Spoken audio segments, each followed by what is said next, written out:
All right. I just was making sure we were going here. Good evening, everyone. Prepper Nurse One here.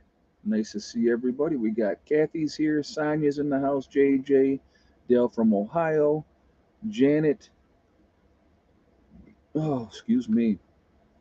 But anyway, good to see everybody, and I hope everybody's doing well. Mary Taylor's here. I just had some news hit me, and I'll talk about that in just a second. Our life off grid. Good to see you as well. We're going to talk about a couple different things, obviously, but something I want to sit down and kind of talk with you guys about, which I think is interesting, very, very interesting. Um, it's a conversation. Well, first, before we get into anything, let me do this first. Let me go through the basics to start with before we jump into anything. Hey, Robert's here, very nice. I want to remind everybody this is a very family friendly oriented channel. I would ask you to please be decent in the chat, no racism, no nastiness. If you cannot abide by those very simple, easy rules, those awesome people lit up in blue with blue wrenches are going to boot you out of here because we are not going to tolerate that.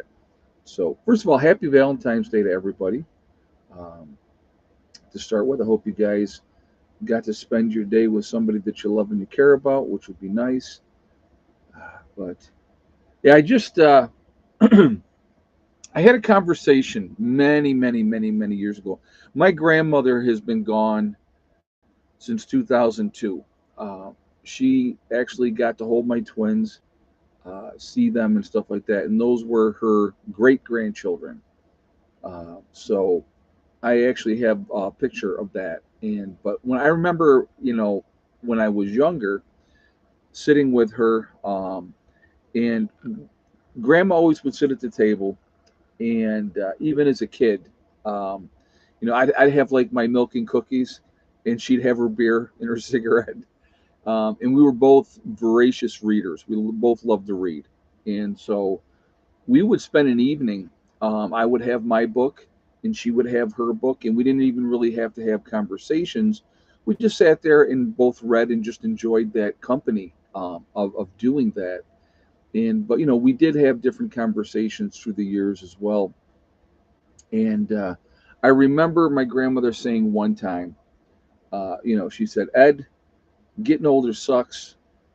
She goes, "Everybody that you love and that you care about, that you grew up with, you watch them all die. They all pass away." She goes, "You do have the next generation, but it's, all those people that you knew, they're all gone." And by the time my grandmother passed away, she passed away at 83.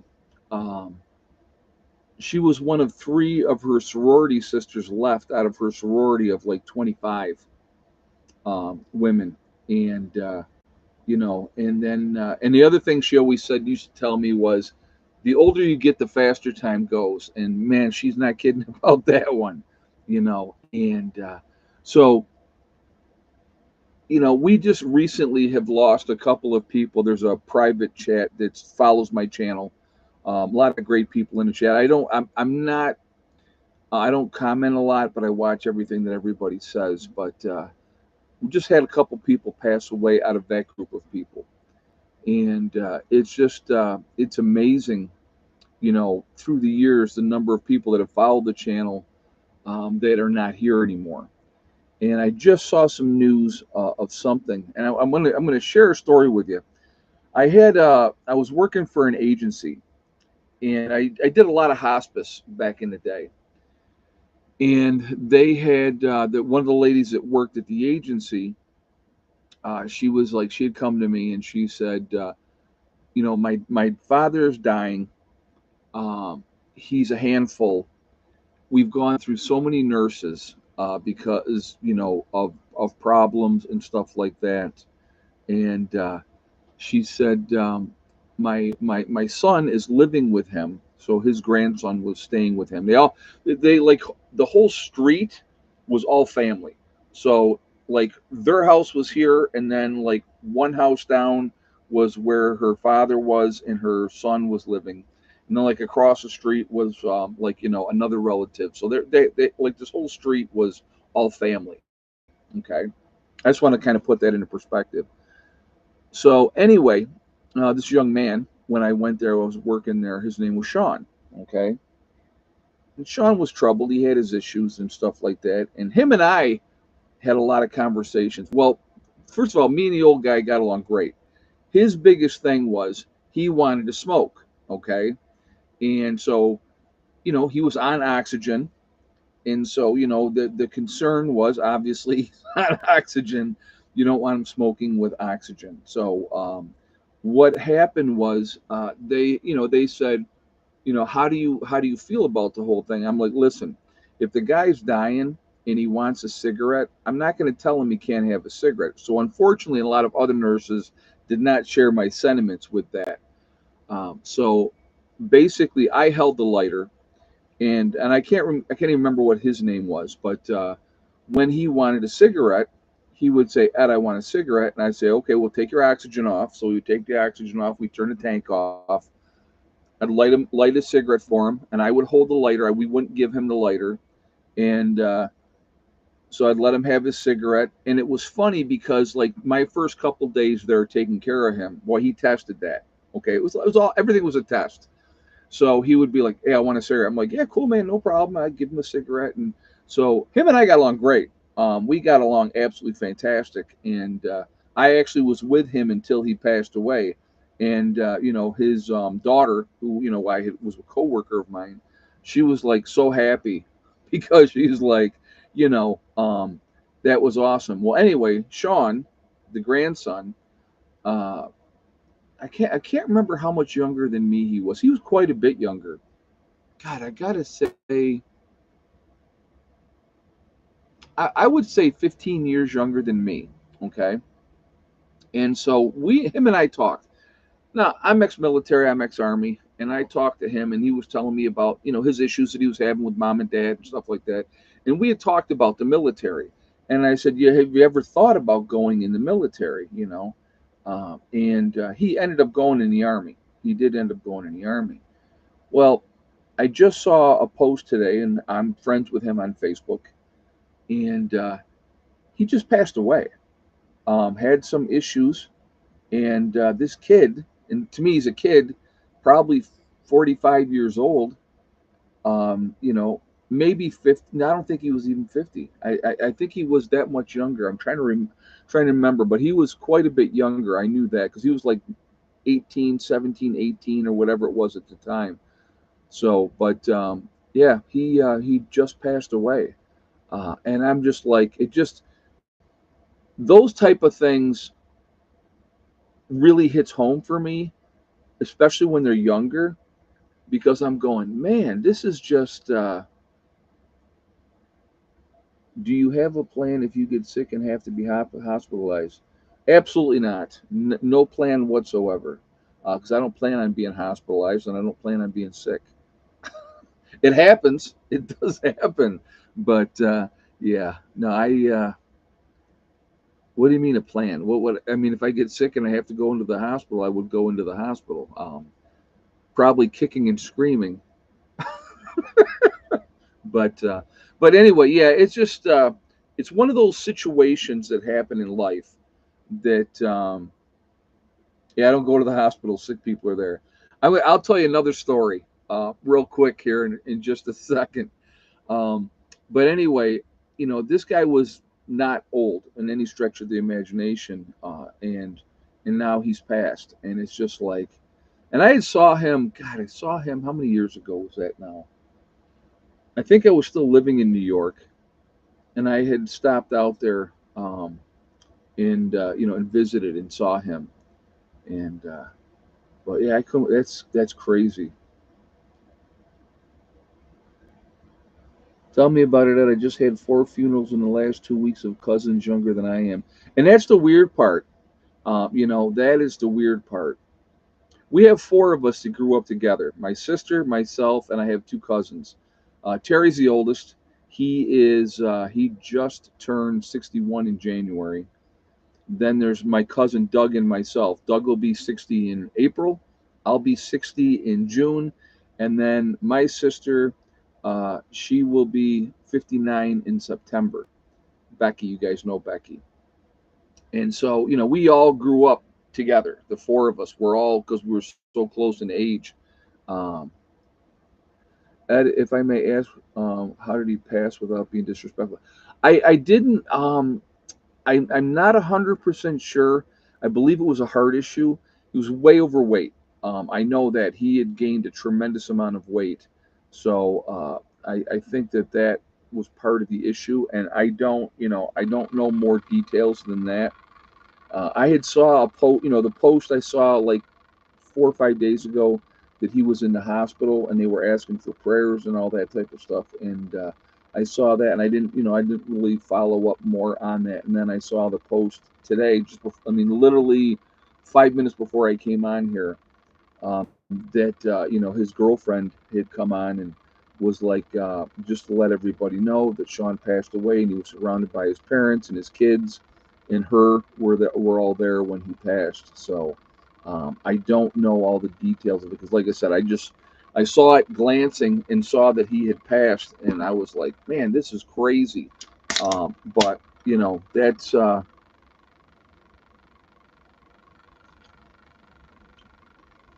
my little brother, who's 4 years younger than me. He had there was a bunch of them that all hung out together, um, and they had a buddy of theirs at 18, jumped into a pool. It was an above ground pool, dove in. Well, I guess he had hit his head on the bottom. And he was a big kid too. He was probably 310. Stood up and then just fell back, and he died. Broke his neck and died just like that. And the one young man who was his cousin, every year, on his anniversary, and this is, my little brother's only 4 years younger, so he's 50. He'll be 56 this year. So, we're talking almost 40 years later. And every year on that kid's anniversary of his birthday, his one cousin puts his picture, temporary picture, up on his profile. So there's a lot of respect, for that. And those kids were like, they were devastated. I mean, I knew Mikey. I didn't know him well, but I knew who he was. Um, but yeah, it's like, when you're 18, you're supposed to live forever. You know what I mean? You have that indestructible mindset, and you're not supposed to die at 18. And so, that hit all those kids hard at that point, because that was like, dealing with that first real death, within their group of people. So, but it's, you know, you're going to lose people. The longer you're around. Ed, you have one sister and one brother. No, I have. It was myself, and I had three sisters. One full-blooded sister and two half-sisters. One of my half-sisters is now gone. Um, they were from my dad's first marriage. You guys have seen Margie. Margie's still around, but they were 15 and 16 years older than me. So they were from my dad's first marriage. Now my dad, he was 16 years older than my mom. So, where mom will be 82 this year, dad was 85 when he passed away. And so, talking about a story, about that, somebody was saying that, don't want to be in a hospital, it's all full of sick people. My dad lived on his own, up until, was it 2 months before his, no, 3 months before his death. He spent December in the hospital, and then he ended up having to go into a nursing home, and he was dying of, kidney failure is what was going on. He did not want to go on dialysis. I was his healthcare proxy, and so they came to me and they go, well, what do you want to do? And I said, listen, he don't want any of that artificial stuff. He doesn't want any of that. Keep my dad comfortable. That's all I care about. And he passed away in February, and he was 85 years old when he passed. But so my one sister and I would go out. She would go out one day of the week, and then I would go. She would go like on a Saturday, and then my day off was like a Tuesday, so I would go out on the Tuesday. And where I'm sitting there, and I'm sitting with him while he was having lunch, the one day, and he's like, he says to me, um, he goes, "I don't want to be here." And I was like, "Dad, this is," and it was a really good nursing home. So my dad did not like black people. I mean, he grew up in that whole World War II era, and he hated the Japanese because of World War II. But he was not a big fan of black people. Okay, and where he was, this nursing home, most of the staff was all white because it was in a a country town, and pretty much I think all the staff was white. So I'm like, Dad, there's a lot places that you could be that, and it would not have gone well. He was in the right spot. So, and when we were getting ready to put him in a nursing home, I let them know that he needs to go someplace where most of the CNAs and all that are going to be white.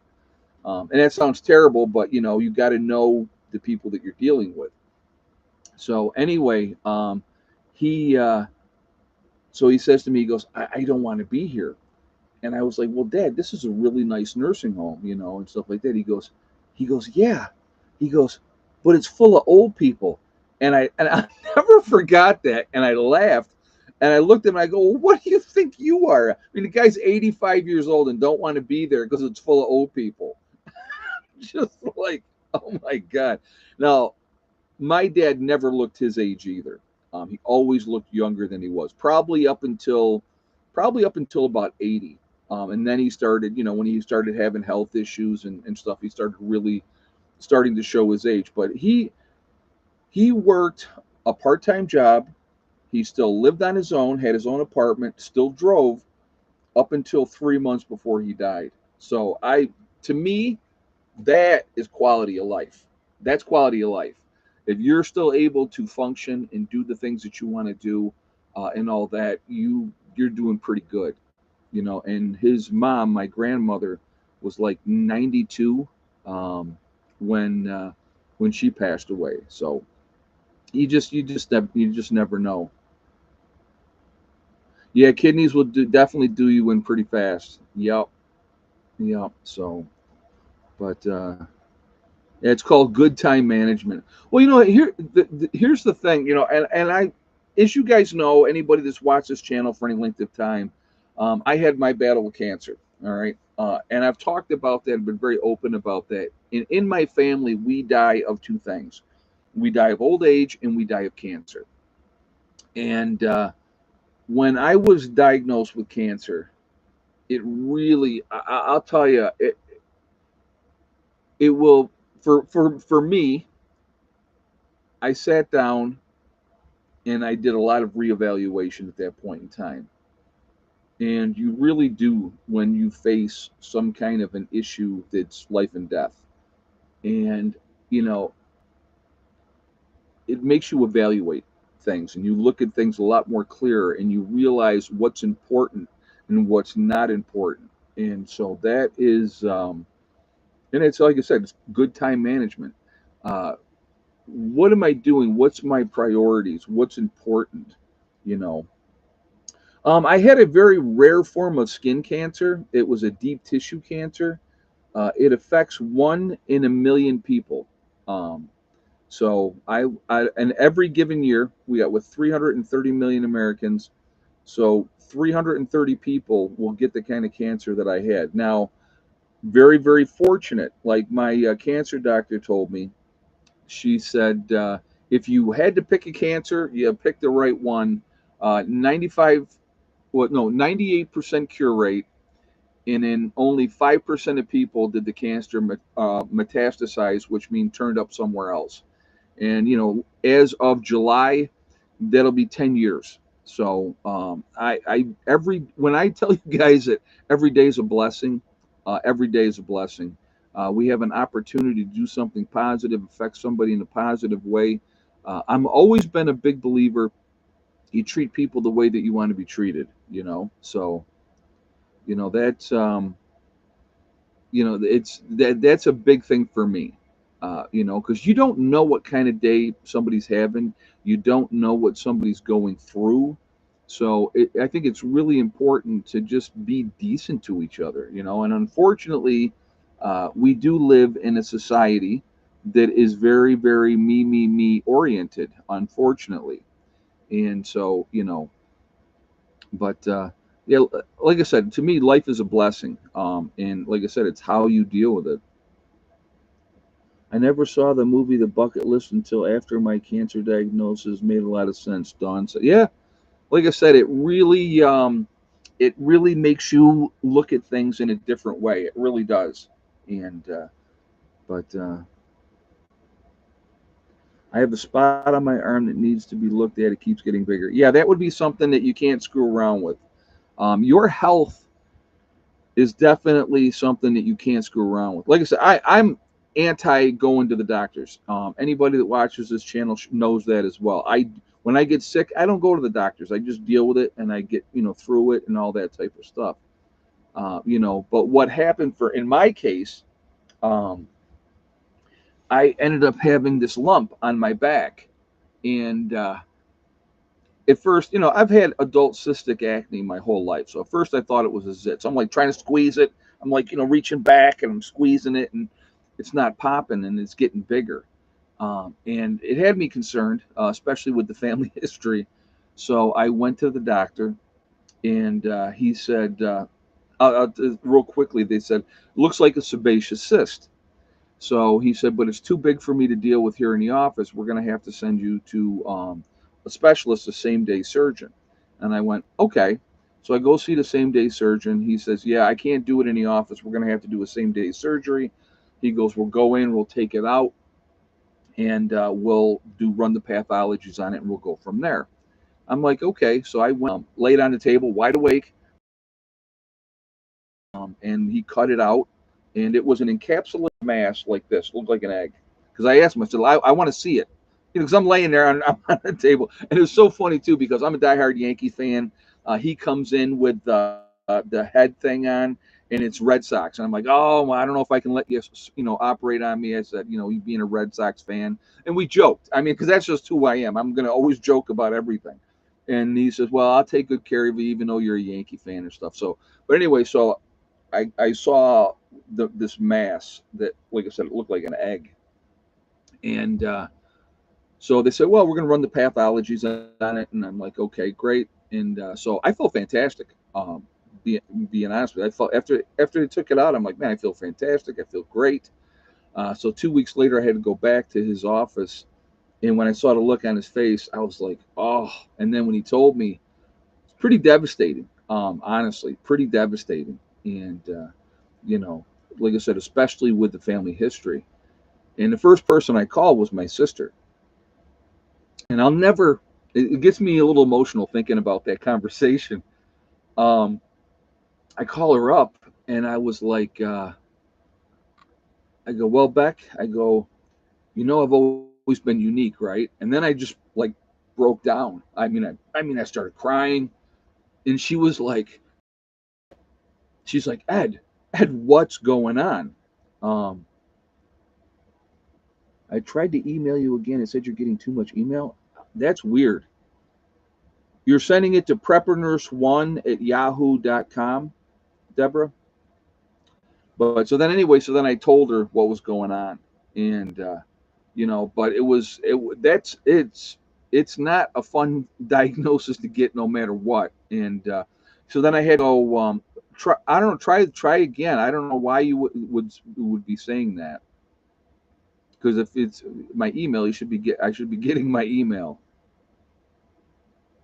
But anyway, so then I had to have my neck surgery, and that one I was out for that one. That's when they gutted me like a fish on the second one. But you know, I'm still here, and that's what I care about. And I will never. Yeah, JJ's putting it up there, but it doesn't have to be all cap locks when you send that out. I know he's putting it up there in all cap locks, but when you send that out, it doesn't have to be in all cap locks.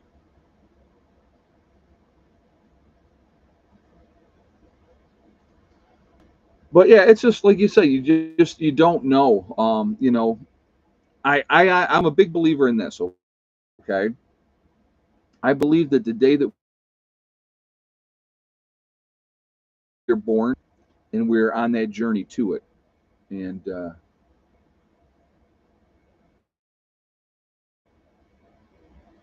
oh, I did, yeah, so people can see it. No, I understand. No, no problem. But thank you, JJ, for throwing that up there. You seem to understand quality of life over quantity, but you seem not to understand people who say that won't want to be alive if the world went to hell. It's a choice, quality over quantity.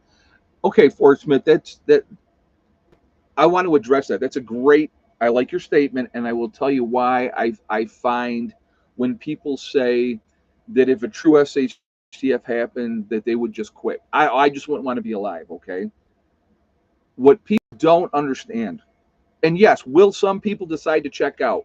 Absolutely, they will. They'll choose suicide or whatever over living in a world that is not what it was before. Those are weak-minded people. Number one, those are weak-minded people.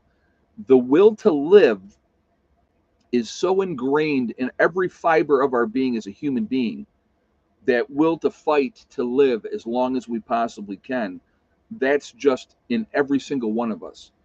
So yes, some people would choose to check out, uh, you know, in a true SHTF situation. Okay, but the reality is, it's easy to say, "Oh, I would do this." It's just like what a lot of people will say, "Oh, I can't wait for SHTF to happen because I'll do this and I'll do that and I'll do the other thing."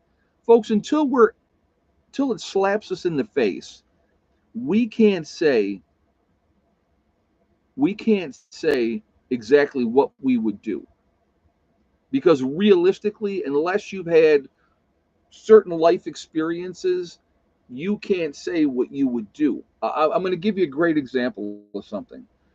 So when I think I was 16 at the time. Okay, um, and I was taking BOCES. Um, so we would like half a day of regular school, half a day over at BOCES, where they would send us. I think I was doing electronics at the time, if I'm not mistaken. I'm pretty sure I was doing electronics. Well, anyway, we're sitting in the classroom, and there's probably like 20 of us in there. And the teacher, our instructor that we spent half the day with, he says, "How many people in here, think that you could kill somebody?" Well, like more than half the class raised their hand. Um, and he had said at that time, he says, "You think you may be able to, but in reality, until you're faced with that situation, you don't know." And I kept my hand up, and he said, "Yes, Ed." And I said, "I've already tried." And he went, "What?" We had a peeping Tom in our neighborhood, and he would go around to anybody that had, good looking women or whatever, and he would peep in their windows. Well, he did it to my sister, and we had, 1 story house. So I mean, literally, you if her bedroom was here, and you opened up her window, and you could step right out into the driveway. I mean, so and she saw him in the window, and I took a gun and ran out, and he was running down the field, and I took a shot at him, and I missed, but I tried, and I would have put him in the dirt. Okay, so until you are faced with that situation, you don't know if you can do it or not. It's a whole different situation. But see, I was driven by anger, so, and family and responsibility. So it's different. To just randomly go up and shoot somebody, I don't know. I wouldn't want to do that. You know what I mean? So, but you until you are in a situation, and it's that SHTF situation, a lot of people are going to quit, and I will give you that. And to reply to that comment, a lot of people will quit. I'm just too much of a stubborn prick, realistically. Um, I'll never quit. I will fight to the last breath that I have, but that's me. But at the same time, I'm going to try to give myself every advantage that I can when that situation arises. So, I don't want to be, you know, unprepared, if you will, for that situation. And I'm going to tell you what, I don't care how prepared you are. All right. It's just like my group members, okay? They come down here once a month, right? They come down once a month. We hang out. We do our thing. We take care of whatever, we're going to be working on, or working on their own buildings and stuff like that. Um, but the reality is they're here one weekend a month. They're not here all the time. I'll give you an example. Like Mark will go back home, here 3 4 days, and he'll send a picture, and he's busting chops too. I just want you guys to know that he's busting chops, um, and he'll send a picture of him soaking in the bathtub. Well, I don't have a bathtub down here. I can't soak in the bathtub. So it's like it's a part of the joke, but the reality is I live this all the time. This is how I live my life, and it's my choice. Okay, it's my choice. I like the peace, the serenity, the quiet. I enjoy that, but and then I have the chaos with the dogs and and all that type of stuff. But it's of my choosing. It's how I want to live my life and what I want to do. But you know, that is really the point I'm trying to make: quality over quantity. And I understand that, Fort Smith, and I totally get what you're saying, and you're right. So. Oh yeah, absolutely, Don. I could build a hot tub with fire powered by wood, and that's like one of the things that we've actually talked about as a group.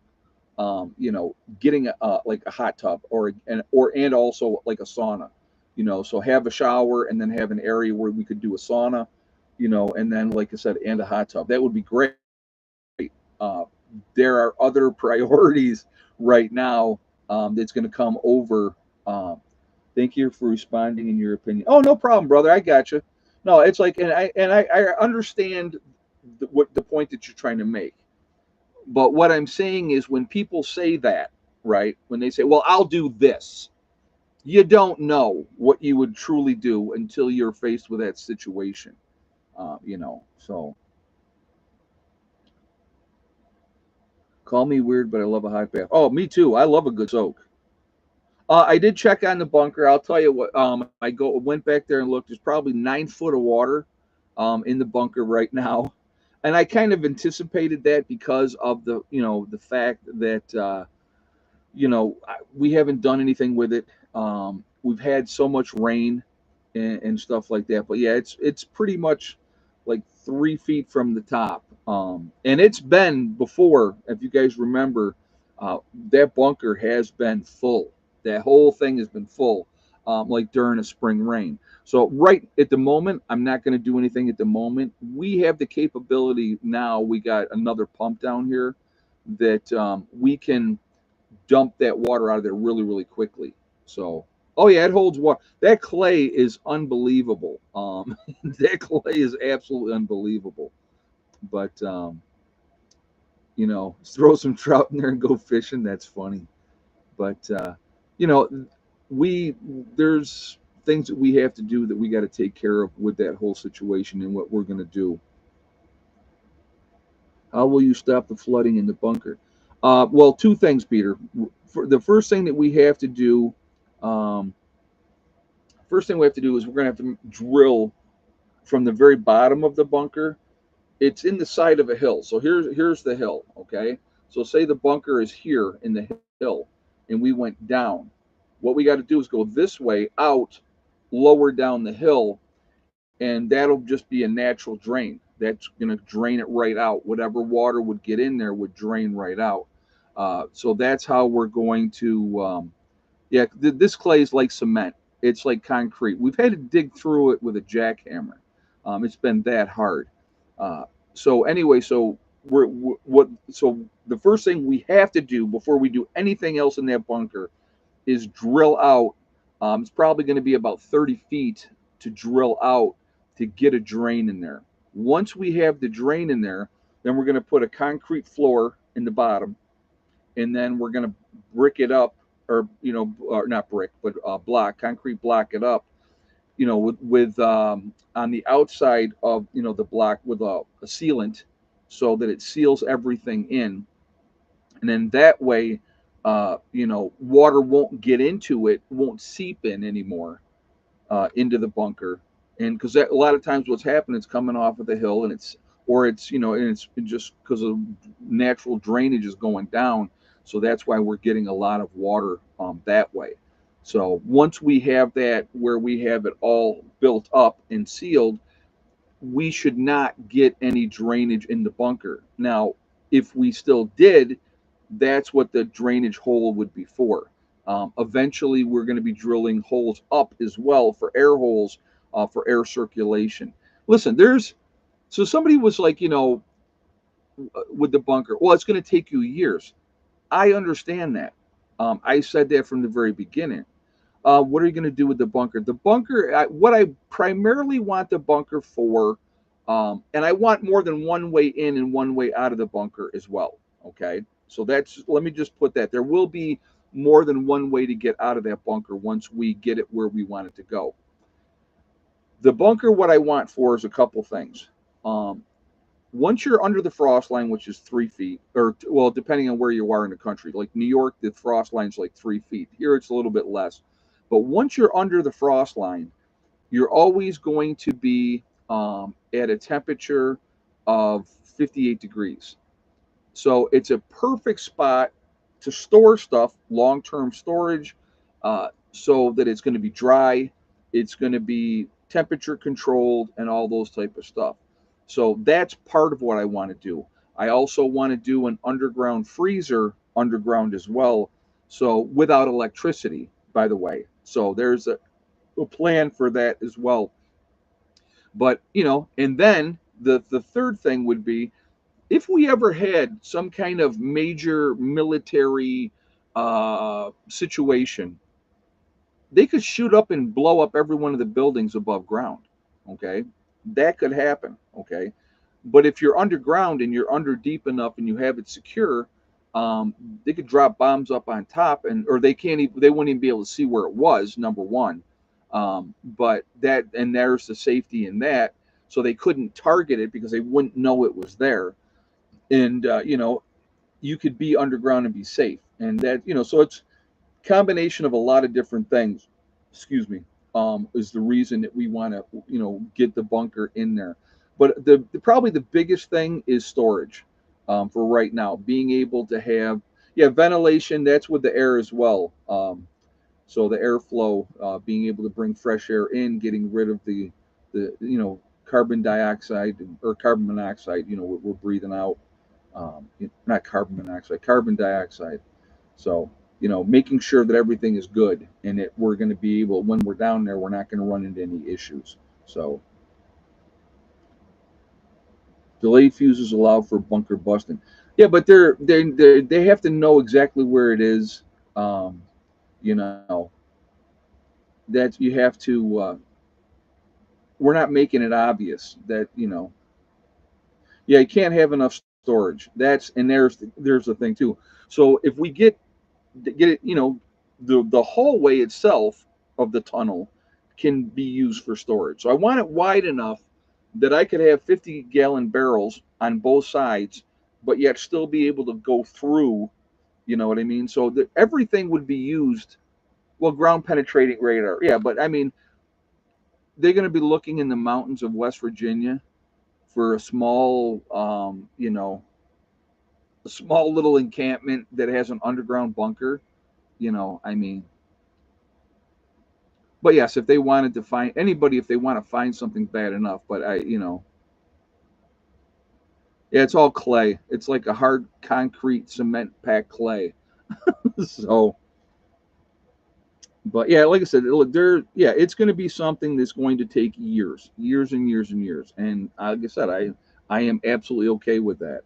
I want to see some progress, obviously, going on this year. The first thing we got to do is get that drainage in. Once we get the drainage in, then I'll have to worry about going down there. Are you using the shipping container for storage? Yes. Yep. The shipping container is also being used for storage right now. And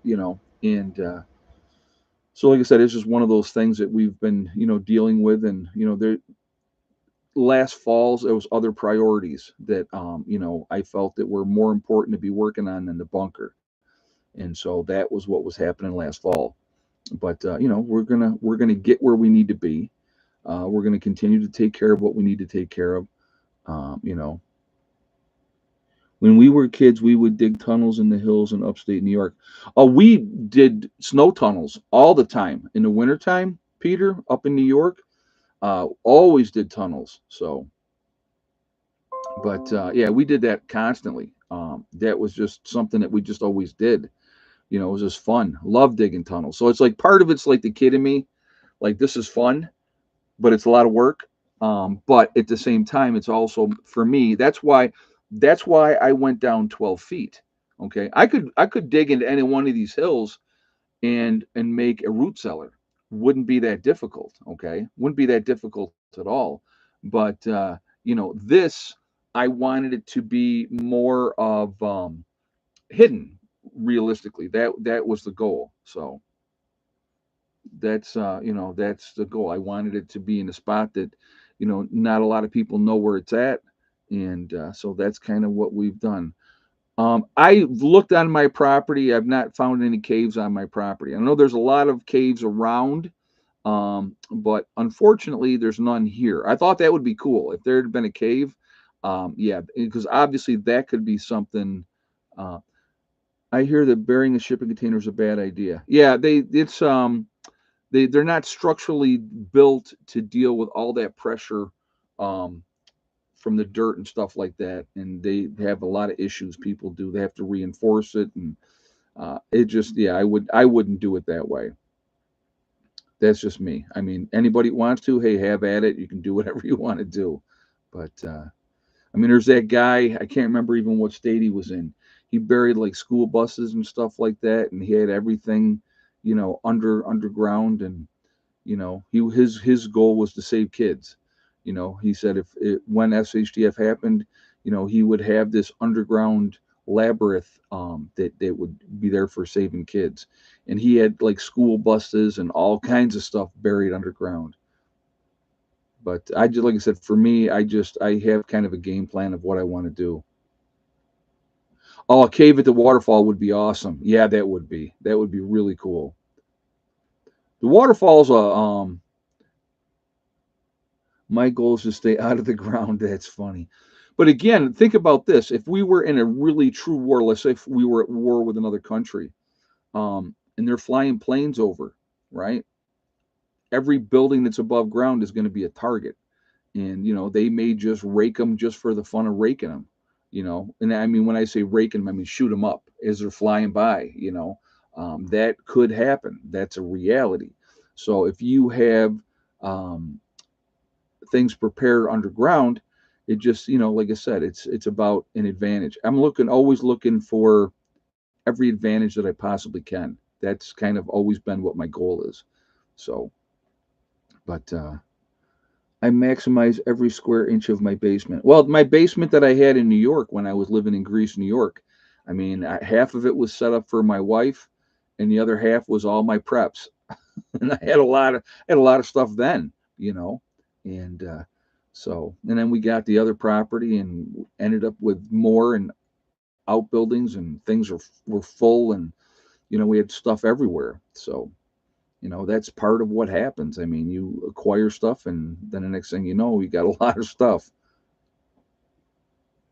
Um, and watching videos on wood gasifiers for electricity, too noisy in my humble opinion. SHTF noise bad. Yeah, you don't want a lot of noise. Gasifier would work, for trying to, have a car or something like that. But like I said, you're going to want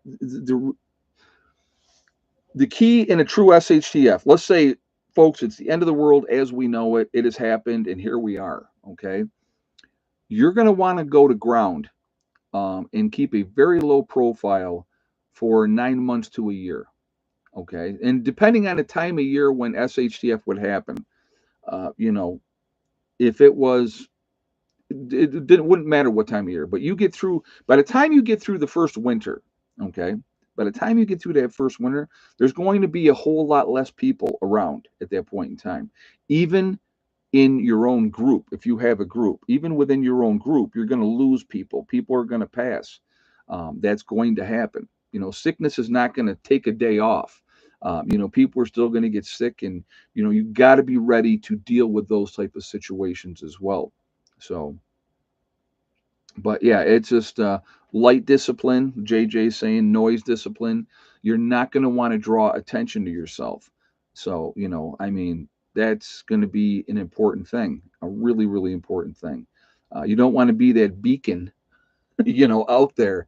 Like fires, you could do fires at night, you know, but people would, there's smoke, they're going to smell the smoke and all that type of stuff. But again, you know, within a short period of time, there's not going to be a whole lot of people. There really isn't. So, I mean, you can get through that first year. You get through that first year, man. By the time you get there, there's, like I said, their estimates, according to FEMA and the Red Cross and all that type of stuff, 90% of the people would be dead within the first year. So, are you familiar with Lead Farmer 73? I am not, Benjamin. Nope, I am not. But but yeah, like I said, you don't want to draw undue attention to yourself. Things still have to be done. You still have to eat, obviously, and those type of things. So, Ed, can we find any of those videos on the school buses? You'd have to research. Probably the best way that you could look it up is like underground school buses to save kids or something like that, and you should get that to pull up because it's out there on video. So. I remember drinking H2O right out of a pipe from a mountain. Oh yeah, well we have the spring box, on the driveway in, and that's just coming out of a pipe. It's a spring out of the hill, and they have the spring box there. And like we with all this rain, that thing was bubbling. The spring box was bubbling because it was so much water. But oh yes, Noah's Ark. Yes, he had 46 school buses buried. Yes, there you go. Yep, there you go. He has a channel, and that creek on your property is amazing. Oh, that's cool. Thank you. I appreciate that. Yeah, we the whole property around the bottom part, the water goes around both sides. So JJ's got it for anybody that's looking for that link. Yeah. So, but I mean, it was an interesting thing to see. It was definitely an interesting thing to see. But anyhow, it's just like I said, for me, the Arc 2 is the guy from Canada who did the video on Doomsday Preppers about the school bus. Okay. All right.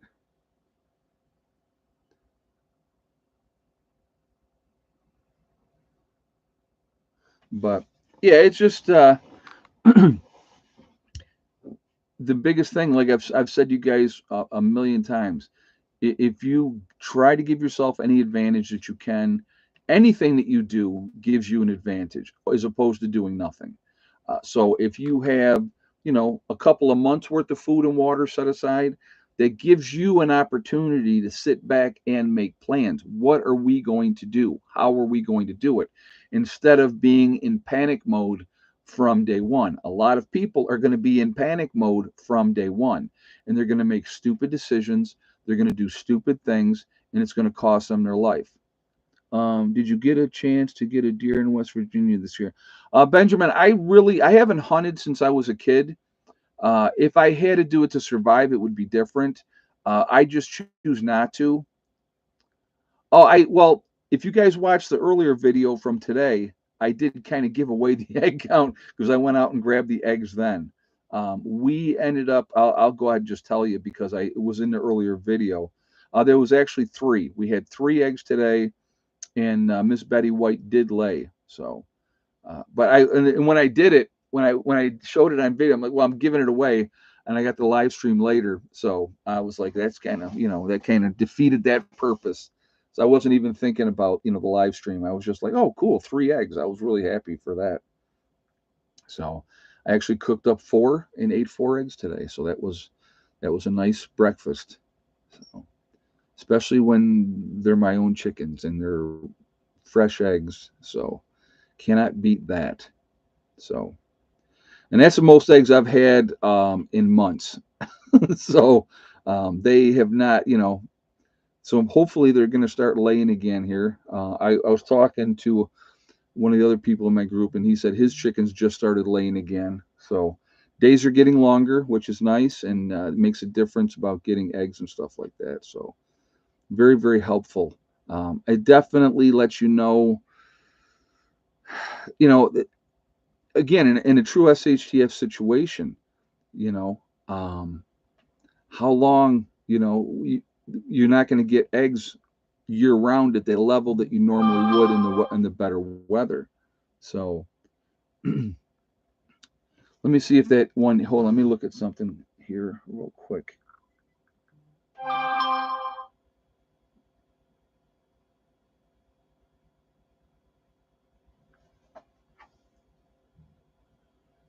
Okay, Deborah, puppies. You said this is a question mark. Your email did come through.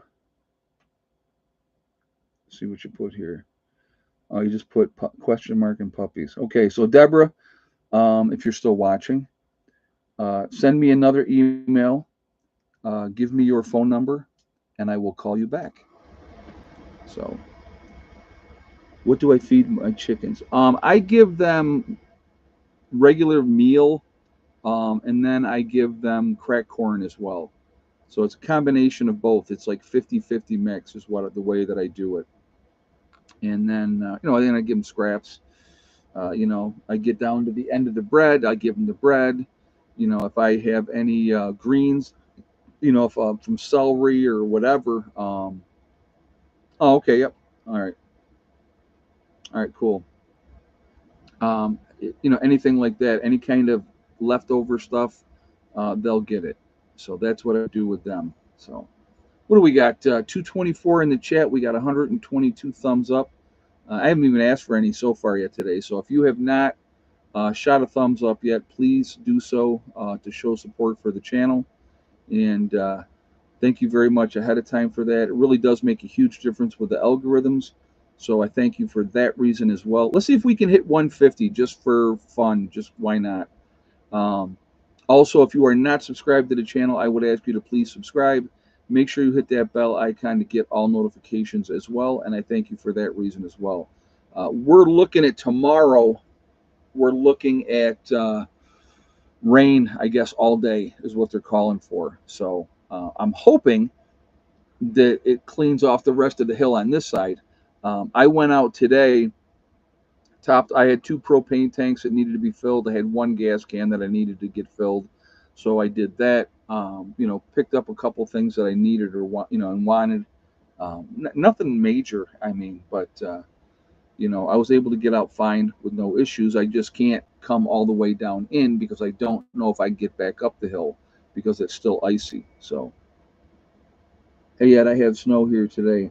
Yeah, I know. We got one of the guys in the group. He sent us a picture, and they're just getting pounded. It's like storm after storm after storm, and that's over by Syracuse, New York, and they're just getting decimated. It does not look fun. Does not look fun at all. But we're halfway through February now, guys. A couple more weeks, and we're going to be into March, and hopefully we have a turn in the weather then, and things will start getting better. But you don't know. I mean, we could get snow in March. I mean, depending on where you are and what part of the country,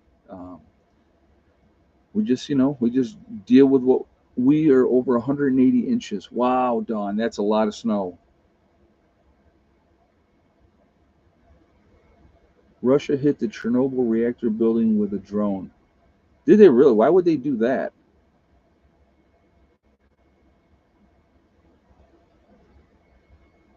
Yeah, I did see that we might get some more snow down here in the middle of the week.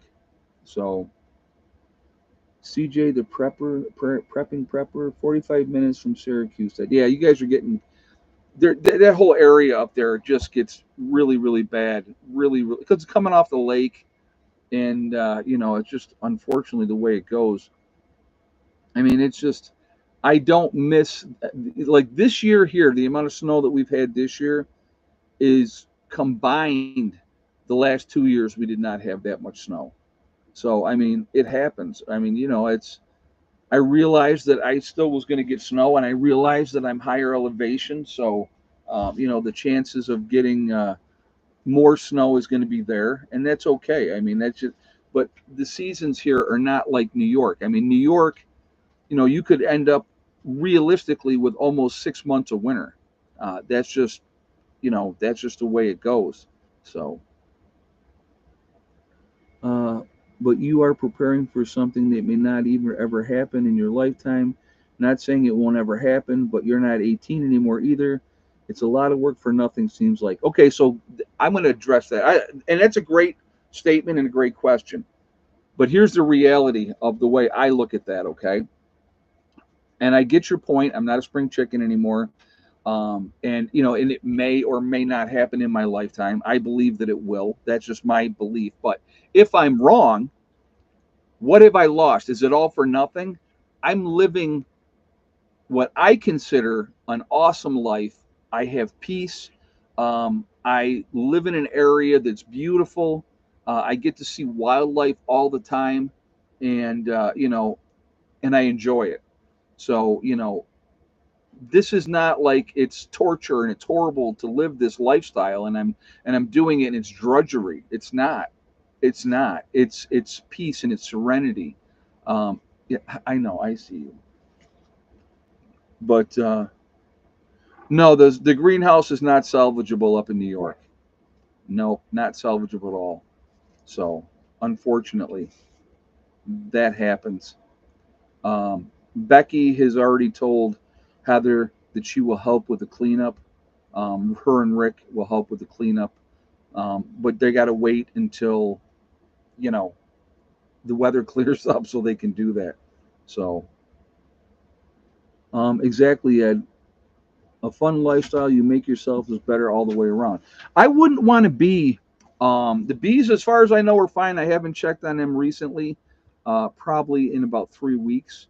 But yeah, like I said, for me, it's about being as so living off grid and doing what I'm doing.